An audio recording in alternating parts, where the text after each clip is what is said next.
Canal നിർമ്മാണ പദ്ധതിയിൽ വലഞ്ഞ് Thiruvananthapuram Pappanamcode estate വാർഡിലെ നാട്ടുകാർ 2 വർഷം മുൻപ് മന്ത്രി വി ശിവൻകുട്ടി ഉദ്ഘാടനം ചെയ്ത നിർമ്മാണ പദ്ധതി പാതിവഴിയിൽ ഉപേക്ഷിച്ച് കരാറുകാരും 80ഓളം വീടുകളിലെ ആളുകളാണ് വഴി നടക്കാൻ പോലും കഴിയാതെ ദുരിതത്തിലായത്.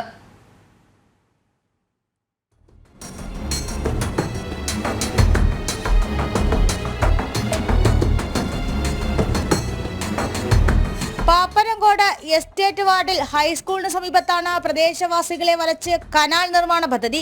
ഇറിഗേഷൻ വിഭാഗത്തിന്റെ പിന്തുണയോടെ 2 കോടി രൂപ ചെലവിൽ മന്ത്രി വി ശിവൻകുട്ടി 1 വർഷം മുമ്പ് ഉദ്ഘാടനം ചെയ്ത പദ്ധതി കരാറുകാരും കൈയൊഴിഞ്ഞ മട്ടാണ്. ഇത് ഇറിഗേഷന്റെ ഡിപ്പാർട്ട്മെന്റിൽ വരുന്നതാണ്.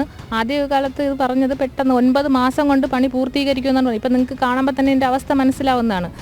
വലിയൊരു പൈപ്പ് ഇട്ടിട്ട് ബാക്കി ഫില്ല് ചെയ്യും. അപ്പോൾ ഇതുവഴി ഈ 10-80ഓളം കുടുംബക്കാർ ഇപ്പോൾ ഈ 2 ഭാഗത്തുള്ള അവരുടെ ജീവൻ തന്നെ ഭീഷണിയായി മാറിക്കൊണ്ടിരിക്കുകയാണ്. അത് എത്രയും പെട്ടെന്ന് നന്നാക്കുന്നത് പല പ്രാവശ്യം നമ്മൾ ഡിപ്പാർട്ട്മെന്റിൽ അറിയിച്ചിട്ട് ഏതൊരു നടപടി ഉണ്ടായിട്ടില്ല. കനാൽ നിർമ്മാണത്തിന്റെ ഭാഗമായി JCB ഉപയോഗിച്ച് ഇടിച്ച റോഡ് മാസങ്ങൾക്ക് ശേഷവും നന്നാക്കി നൽകാത്തതാണ് സമീപവാസികളെ ദുരിതത്തിലാക്കുന്നത്. കേരള സംസ്ഥാന രൂപീകരണത്തിന് ശേഷം 1960 ഘട്ടം ഘട്ടമായിട്ടാണ് നെയ്യാർ ഡാമിന്റെ സബ് കനാലായിട്ട് ഇത് നിലവിൽ വന്നതും.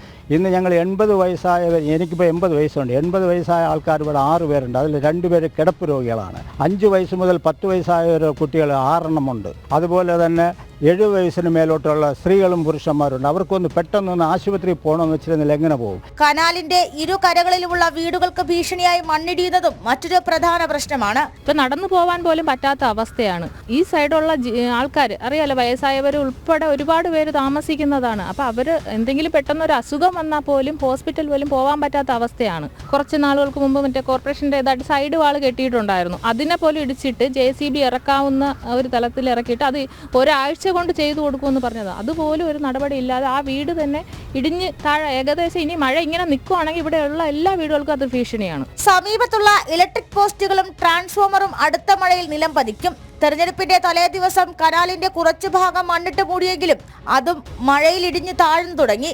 ജനം, തിരുവനന്തപുരം.